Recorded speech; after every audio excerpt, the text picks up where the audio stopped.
শান্ত লিটন বাদ, দ্বিতীয় ম্যাচে মাঠে নামবে তামিম ইমরুল কায়েস। ভারতের বিপক্ষে প্রথম টি-20 হারার পর রেগে গিয়ে একই বললেন বিসিবি সভাপতি ফারুক আহমেদ। বিস্তারিত দেখুন পুরো ভিডিওতে।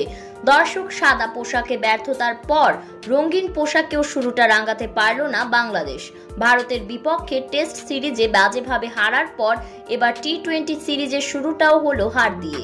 3 ম্যাচ সিরিজের প্রথম ম্যাচে বাংলাদেশকে 50 বল হাতে রেখে 7 উইকেটের বড় হারের লজ্জা দিল স্বাগতিকরা।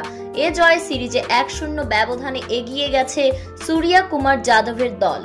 এই ম্যাচ হারার মূল কারণ ছিল বাংলাদেশ ব্যাটিং টপ অর্ডারে একদম বাজে ব্যাট করেছে, যেটা মানতে পারছেন না বিসিবি সভাপতি ফারুক আহমেদ।